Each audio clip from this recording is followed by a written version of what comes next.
When Pope Leo XIV stepped into the shoes of St. Peter, nobody expected him to come in swinging. But y'all, the tea in Rome is scalding. Behind those centuries-old marble walls, change is in the air and not everyone is going to survive it. Word on the cobbled Vatican streets is that 6 of the most powerful long-standing cardinals are about to be shown the door. Yes, 6. And it's not just about age, it's about ideology, controversy, power struggles, and the Pope's quiet, but firm mission to drag the Church into a new chapter.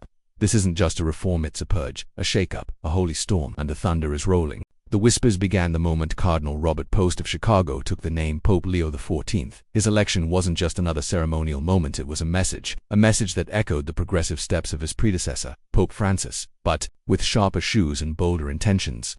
Transparency, inclusion, modern values. Pope Leo didn't just inherit a church in crisis, he inherited decades of internal conflict, scandals, cover-ups, and a divide that's been quietly eating the Church from within. And now, baby, it looks like he's finally ready to slice away the old to make room for something new. Let's talk about the names being floated and why the time might be up.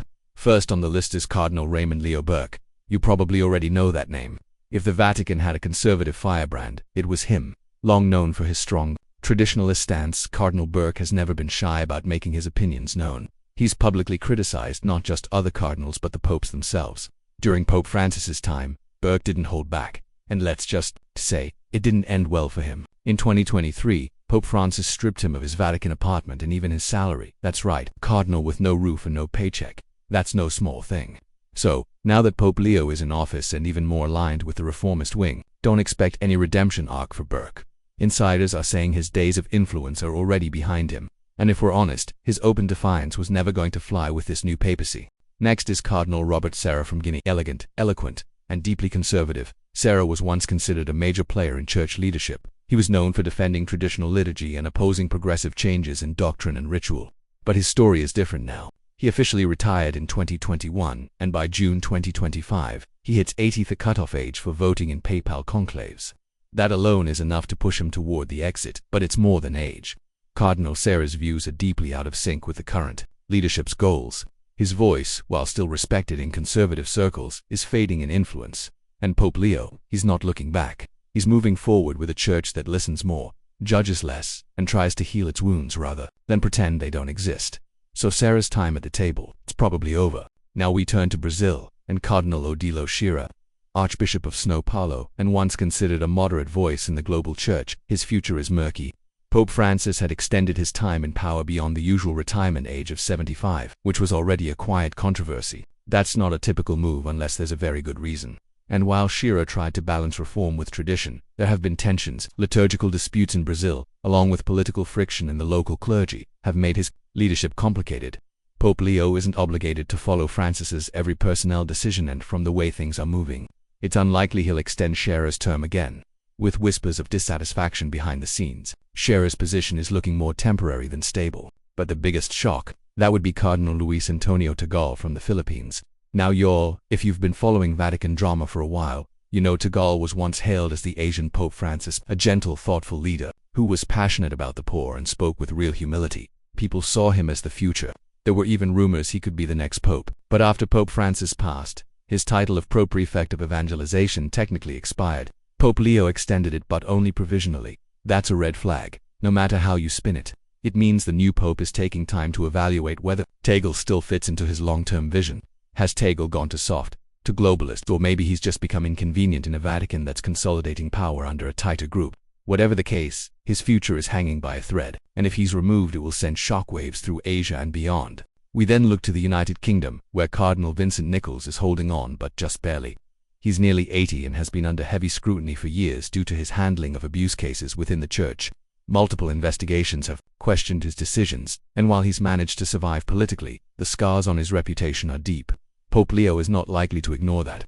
If this papacy is about moving away from scandal and toward accountability, then Nichols is not the man to help lead that charge. The church needs healing, transparency, and trust.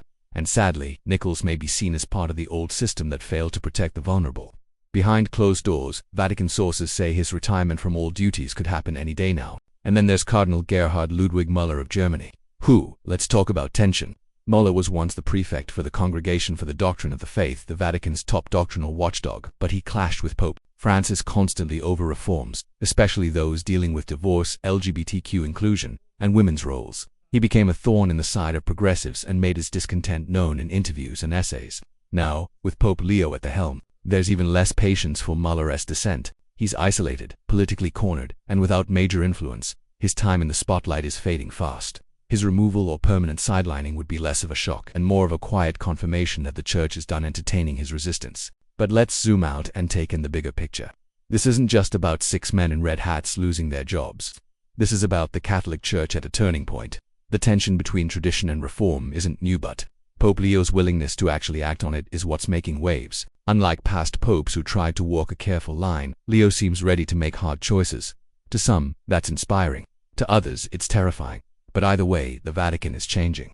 Slowly, steadily, and now publicly. These removals, they happen to send a message to the global Church. The old ways of hiding, protecting, and preserving power are over. There's a new energy in Rome, and it's not afraid to face resistance. Of course, that's easier said than done. Each of these cardinals has their own base of support. Their removal won't go unnoticed. Conservative factions, especially in the US, Latin America, and parts of Africa, are likely to push back. But Pope Leo seems ready for the storm, and maybe he even welcomes it. The question now is, who takes their place? If these 6 cardinals are truly phased out, the next appointments will shape the Church for decades. Will Pope Leo bring in more women in advisory roles? Will he elevate voices from the global south? Will he prioritize youth, technology, and social justice issues?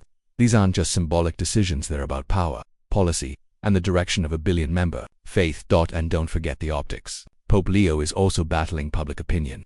The Catholic Church has suffered massive credibility losses in recent decades. Scandals, cover-ups, and outdated rules have pushed people away. If this shakeup helps restore faith in the Church's ability to police itself and evolve, it could mark the beginning of a new era.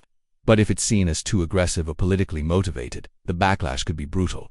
Let's not pretend this is easy. Every reform has its casualties. Every decision makes enemies, and behind the gold-threaded robes and candlelit masses, there's a raw political game being played. Pope Leo knows it. The cardinals know it, and now, we know it too. These 6, Menberg, Sarah, Shearer, Tagle, Nichols, Muller, represent the last chapter of one era and the complicated beginning of another, whether they leave quietly or fight back. Their fates are now tied to a pope who isn't waiting for permission to act. The Vatican may look the same on the outside, but inside, the air is different, tense, charged, expectant. Change is coming whether the old guard is ready or not.